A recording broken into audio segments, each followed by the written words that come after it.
All right, for section 6.2, guys, we're going to talk about properties of parallelograms. There's two objectives for this. The first is to prove and apply properties of parallelograms, but then it's also to use properties of parallelograms to solve problems, okay? So let's talk about what a parallelogram is. A parallelogram is a quadrilateral with two pairs of parallel sides, which means the opposite sides are parallel. So when you look here, this side and this side would be parallel, and then the bottom and the top would also be parallel, all right? So that's actually your first of 5 rules for your parallelograms, and then there's 4 more. The first one is that opposite sides are congruent. So FG and HJ would always be congruent, and FJ and GH would be congruent, all right? The third rule is that opposite angles are congruent. So angle F would be congruent to angle H, and angle G would be congruent to angle J. So opposite angles are congruent. The fourth rule is that consecutive angles are supplementary, which means that the two angles that are right next to each other, the consecutive angles would add up to 180. So let's say that I told you that F is 80, then you know G would be 100, right? So those are consecutive. Also, you know J would be 100 because it's consecutive with the 80 as well, and then you would know that H is 80 using that. So angles that are beside each other like that, consecutive angles would add up to 180, all right? And the last one is that the diagonals bisect each other, all right? That means that if I have two diagonals drawn here and here, they cut each other in half. So this piece over here would be congruent to this piece, and this piece would be congruent to this piece. Diagonals are not congruent for this, they just bisect each other, which means they cut each other in half, all right? So let's use those rules to find each measure for 1 and 2 here, all right? So they want us to find the length of AB, which is this side over here. Well, if I know AB is the opposite side to CD, then I know that AB should equal 10 centimeters, all right? For the next one here, they want us to solve for angle D, which is this angle up here. If I know that angle A is 110, we know that those two are consecutive angles, which means they are not equal, but they add up to 180. So 180 minus 110 would give us 70 degrees, all right? So let's use all of this information to help us solve for 3 through 8 as well. So ML is what they're asking me to find, which is this side. So I need to look at the opposite side, which would be 12. So my answer would be 12 meters because they're opposite sides of a parallelogram. All right. Looking at our next one here, they want us to solve for LP. LP is the bottom. What matches it is up top, so the answer would be 10 meters. Next, they want us to find the measure of angle LPM. So guys, when you're doing this, you want to draw your angles to know which ones you're looking for. LPM is that angle. Now, the thing that you got to also remember is that when we have parallel lines like this and this, then we also have alternate interior angles like that. So if I want to find the measure of LPM, I just got to look at this angle up here, which would tell me that it is 62 degrees because they're alternate interior angles, all right? So you need to also throw in some old information as well with these. Next up, they want us to find the length of LN, which is this whole diagonal here. If I want to find the length of that whole diagonal, and I know that this piece right here is 9, then I know this piece up here would also be 9, which gives us a total of 18, all right? Next one, they want us to find the measure of angle MLN, which is this angle down here.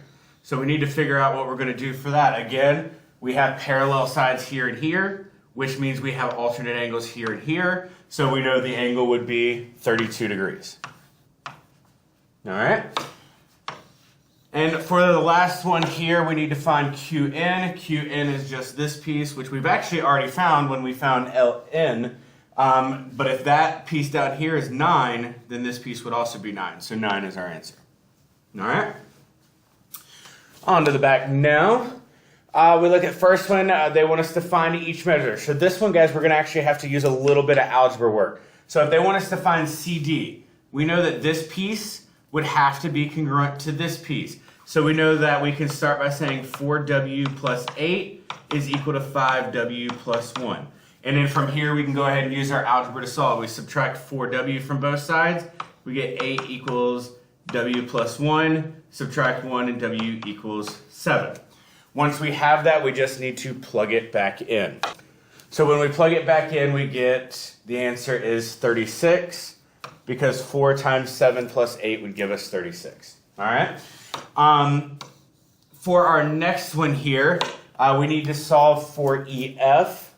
EF would be this side over here. We already know that the W equaled 7, so we just take 5 times 7 plus 1, and we get 36 as well.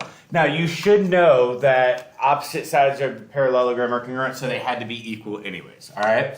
So that's a big help for that, knowing that they should have been equal, so you know if you didn't get 36, you knew something was wrong, all right? So angle F is down here. That's what they want us to solve for next. We have this angle up here, and if you remember, we said consecutive angles of a parallelogram add up to 180. So we would get 9z minus 12 plus 3z should equal 180. So 9z and 3z give me 12z. Minus 12 equals 180. We go ahead and add 12 to both sides, and we get 192. And then we take 192, divide it by 12, and we get that z equals 16. Now that we have z, we just plug it in. 3 times 16 would give us 48. And then we need to find the measure of angle E, so we take 9 times 16, and then subtract 12, and we get 132. Now, you can always double check your work by going in and saying, well, what's 48 plus 132? It should add up to 180 because they're consecutive angles. All right? So do make sure that you do check your work on some of those. All right, classify each statement as true or false. Every parallelogram is a quadrilateral. Well, what's a quadrilateral? A quadrilateral is a figure that has 4 sides. We learned that in 6-1. So does every parallelogram have 4 sides? Yes. All right. So that would be true, actually, if you want to do it the way that the directions say, obviously. Every quadrilateral is a parallelogram. Does every 4-sided figure have to be a parallelogram? No, so that would be false. All angles of a parallelogram are congruent. No, because we said that only the opposite angles are congruent. Now, could all 4 be congruent? Yes, and that's a specific type of parallelogram we're going to talk about, but they don't necessarily have to be at all times, all right? All sides of a parallelogram are congruent. That's false, because we only know that the opposite sides of a parallelogram are congruent. Now, this symbol right here stands for parallelogram, so it's saying in parallelogram, RSTU, RS is parallel to TU. So if I draw that parallelogram out, something like that, and I just work my way around RSTU, are RS and TU parallel? Yeah. So that would be a true statement because it is always true. All right, same thing for the next one. We draw out our parallelogram. We label it A, B, C, and D. It says if angle A is 50, then angle C is 130. That is wrong, so that would be false because those are opposite angles, which means they should be congruent to each other. All right, next one. We have X, W, Y, and Z. They say that X, Y, so this diagonal, should be congruent to WZ. That is not true. The only thing that we know is that diagonals bisect each other, which means they cut each other in half, all right? Which is actually what the next one would probably say, but let's make sure. So we draw it, we have A, B, C, D. They want to know, does AC bisect BD? Like, do they bisect each other, right? So that would be true because in a parallelogram, diagonals always bisect each other, all right? For 21, they want us to solve for X, Y, A, and B. A is very easy, so if this up top is 6 in a parallelogram, then A would also be 6, all right? Same thing for B. If B is opposite of 9, then B would have to equal 9, all right?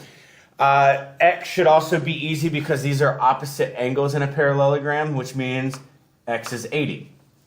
And then Y, this is the last one, and we know consecutive angles of a parallelogram should add up to 180. So 180 minus 80 gives us 100. All right? 22 has a little bit more information in it, but it's still not that difficult.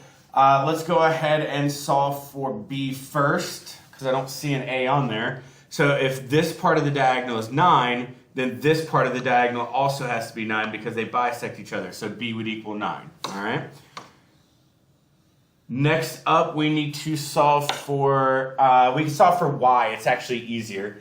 If these two sides are parallel, then we know we have alternate interior angles here and here, right? So we know that Y would actually have to equal 45 degrees. X is probably the most difficult one to find, but by difficult, I mean not really difficult at all.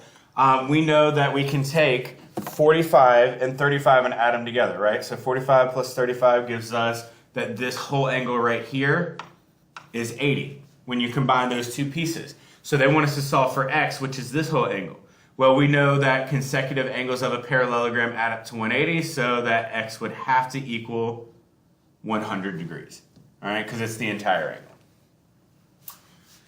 And the last two problems on here, let's go ahead and solve for those. So they want us to solve for X and Y.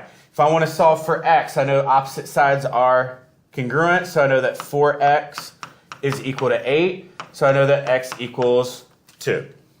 Same thing for Y, we know opposite sides are congruent, so 3Y plus 4 is equal to 13. So we go ahead and we subtract 4 from both sides. We get that 3Y equals 9. Divide by 3 and Y equals 3. And you can plug those back in and check. 4 times 2 is 8, it matches. 3 times 3 is 9, plus 4 would give you 13, so we know that matches as well. And then 24 uses that the diagonals bisect each other, which means if I want to solve for X, I know this piece is congruent to this piece. So I know that 2X plus 8 is equal to 18. So we go ahead and subtract the 8, and we get 2X equals 10. Divide by 2, and X equals 5. Again, you can plug it in to check. 2 times 5 is 10, plus 8 is 18. Now we do the same thing for our Y's. We know that these two pieces would also have to be equal because it's bisected, right? So 4Y minus 2 is equal to 22. We add 2, we get 4Y equals 24. We take 24 divided by 4, and we get that Y equals 6. Again, you can plug it in and check. All right, so that's your notes for 6-2. Make sure that you bring them into class completed, and have a good day.